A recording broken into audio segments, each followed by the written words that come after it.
Hello friends, welcome to Swathi 223 foods. ఈరోజు నేను మీకు ఈజీగా చేసుకునే సింపుల్ స్నాక్ రెసిపీ షేర్ చేస్తున్నాను. మీరు ఛానల్ని మొదటిసారి చూసినట్లయితే లైక్ చేయండి, సబ్స్క్రైబ్ చేయండి. మీరు చేసే లైక్ నా వీడియోని ఎక్కువ మంది షేర్ చేస్తుంది. ఎక్కువ స్నాక్ రెసిపీస్ కోసం మీరు యూట్యూబ్ షార్ట్స్లో కూడా చెక్ చేసుకోండి, అక్కడ చాలా రెసిపీస్ ఉన్నాయి.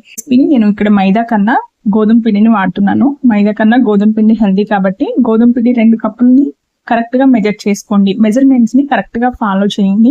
వీడియోని స్కిప్ చేస్తే మీకు రెసిపీ ఎలా చేసుకోవాలో కంప్లీట్ గా అర్థం కాదు. ఇప్పుడు ఇందులోకి మీ రుచికి తగినంత సాల్ట్ వేసుకోండి. నేను ఇక్కడ 1 టీ స్పూన్ సాల్ట్ వేసుకున్నాను. ఆ తర్వాత ఇందులోకి 1 టీ స్పూన్ వాము కూడా వేసేసుకోవాలి.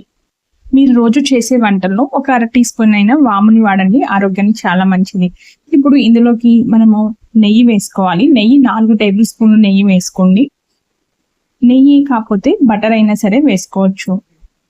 4 టీ స్పూన్లు వేసేసుకున్న తర్వాత వీటిని మనము బాగా మిక్స్ చేసేసుకోవాలి, 2 కలిసిపోయేలాగా. ఇలా ముద్ద చేస్తే ముద్దలాగా అవ్వాలి. ఇప్పుడు ఇందులోకి 1/2 కప్పు వాటర్ని కొద్దిగా యాడ్ చేసుకుంటూ మిక్స్ చేసుకోవాలి. పిండి మరీ గట్టిగానూ ఉండకూడదు, మరీ స్మూత్ గాను ఉండకూడదు, మధ్యస్థంగా ఉండాలి. పిండిని ఎక్కువ మసాజ్ చేసేసేలాగా మిక్స్ చేయకండి, వేళ్లతో మాత్రమే పిండిని కలుపుకోవాలి. ఇలా కొంచెం వాటర్ వేసుకొని పిండి జాగ్రత్తగా కలుపుకోండి, లేదంటే ఆయిల్ ఎక్కువ అబ్జర్వ్ చేసేస్తుంది. పిండి కలిపేటప్పుడు మాత్రం జాగ్రత్తగా కలుపుకోవాలి. పిండిని చపాతీ పిండిలాగా సాఫ్ట్ గా కాకుండా, పూరి పిండిలా గట్టిగా కాకుండా మధ్యస్థంగా కలుపుకోండి. ఇలా కలుపుకున్న దాన్ని మనము మూత పెట్టేసుకొని 10 నిమిషాలు పక్కన పెట్టేసుకోండి. ఇప్పుడు మనము దీనికోసము ఇంకొంచెం ఇంగ్రీడియంట్స్ ని యాడ్ చేసుకోవాల్సి ఉంది. ఒక బౌల్లోకి 1 teaspoon cornflour, 1 teaspoon మైదా పిండి వేసుకోవాలి. ఇందులోనే 1 టేబుల్ స్పూన్ నెయ్యి కూడా వేసుకోవాలి. ఇవి వేసుకున్న తర్వాత కొంచెం మిక్స్ చేసుకోండి. మిక్స్ చేసుకున్న తర్వాత ఇంకొక టేబుల్ స్పూన్ నెయ్యిని వేసుకోండి. ఇక్కడ నెయ్యిని 2 టేబుల్ స్పూన్లు నెయ్యి వేసాను. మీరు కావాలి అంటే ఆయిల్ అయినా వేసేసుకోవచ్చు. ఇలా వేసుకున్న మిశ్రమాన్ని మిక్స్ చేసుకోండి. మిక్స్ చేసుకున్న తర్వాత ఇలా బ్యాటర్ లాగా అవుతుంది. దీన్ని మనము పక్కన పెట్టేసుకుందాము. ఇప్పుడు నానబెట్టేసుకున్న ఈ పిండి మనకి బాగా నానిపోయింది. రెసిపీ కూడా చేసుకోవడానికి ఈజీగా మౌల్డ్ అవుతుంది. చూసారు కదా, ఇలా కొంచెం చిన్ని స్పాట్స్ వచ్చిన ఈ పిండి మనం ప్రిపేర్ చేసుకోవడానికి కరెక్ట్ గా ఉందని అర్థము.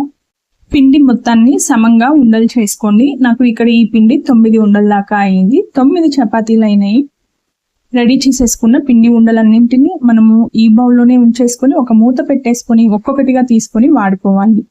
గాలికి ఆరిపోతాయి కాబట్టి మనము వీటిని సైడ్న పెట్టేసుకొని మూత పెట్టుకోండి. ఇప్పుడు చపాతీలు చాలా పలుచగా ప్రెస్ చేసుకోవాలి. చపాతీ కర్రతో పిండి మనకి చాలా పలుచటి లేయర్స్ లాగా ఇలా అన్ని చపాతీలని రెడీ చేసేసుకోవాలి. ఇలా రెడీ చేసుకున్న అన్ని చపాతీల మీదకి మనము ఆల్రెడీ మిక్స్ చేసుకున్న బ్యాటర్ ఉంది, ఆ బ్యాటర్ ని కొంచెం వేసుకొని మొత్తం స్ప్రెడ్ చేసుకోవాలి. మనం చేసే ఈ స్నాక్ లో ఇది మెయిన్ ఇంగ్రీడియంట్ అండి.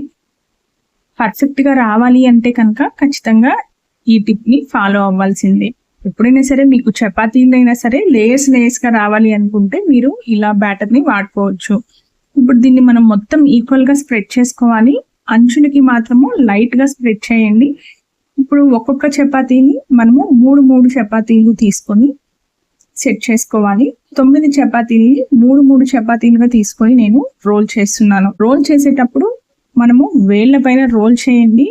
అంచులు నిదానంగా ఫోల్డ్ చేయండి. స్టిక్ అయ్యేలాగా ఫోల్డ్ చేసుకోవాలి.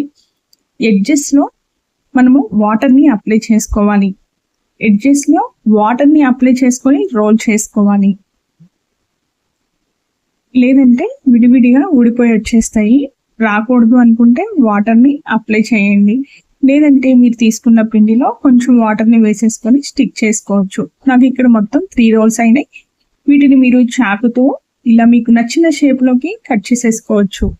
వీటన్నిటిని పీసెస్ గా కట్ చేసుకునే గ్యాప్ లోనే ఆయిల్ కూడా హీట్ చేసేసుకోండి. నేను ఇక్కడ వేరుశనగ నూనె 1/2 లీటర్ వాడుతున్నాను. ఆయిల్ ని ఎప్పుడైనా సరే గుంతగా ఉండే బాండీలోకి వేసుకోండి, తక్కువ ఆయిల్ పడుతుంది. ఆయిల్ బాగా హీట్ అయిన తర్వాత మీడియం ఫ్లేమ్ లో ఉంచేసుకొని కొంచెం ఇలా ఈక్వల్ గా కాలేలాగా మిక్స్ చేసుకుంటూ ఫ్రై చేయండి. మరి ఎక్కువ సార్లు మిక్స్ చేయకండి. ఒక సైడ్ కొంచెం కాలిన తర్వాత మళ్ళీ ఇంకొకసారి మిక్స్ చేయండి. ఇలా కొద్దిగా 2 సైడ్లు ఈక్వల్ గా అయ్యేలాగా ఫ్రై చేసుకోవాలి. మీడియం ఫ్లేమ్ లో ఉంచి ఫ్రై చేసుకోండి. ఆగండి, రెసిపీ అప్పుడే అయిపోలేదు, ఇంకా ఉంది. ఇప్పుడు ఇలా ఫ్రై చేసుకున్న వాటిని సైడ్ పెట్టుకోండి. ఒక బౌల్లోకి చాట్ మసాలా 1 టీ స్పూను, జీలకర్ర పొడి 1 టీ స్పూన్ వేసుకోవాలి.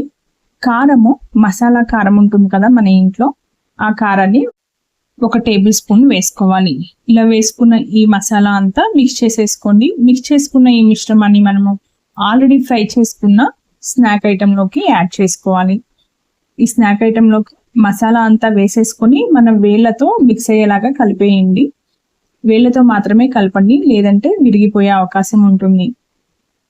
ఇలా అన్నింటినీ కలిపేసుకున్న తర్వాత వీటిని మనము చాలా డేస్ వరకు ఏదైనా ఒక డబ్బాలోకి వేసేసుకొని స్టోర్ చేసేసుకోవచ్చు. ఈ రెసిపీ చాలా చేసుకోవడానికి తక్కువ టైంలో అయిపోతుంది, చాలా ఈజీ కూడా.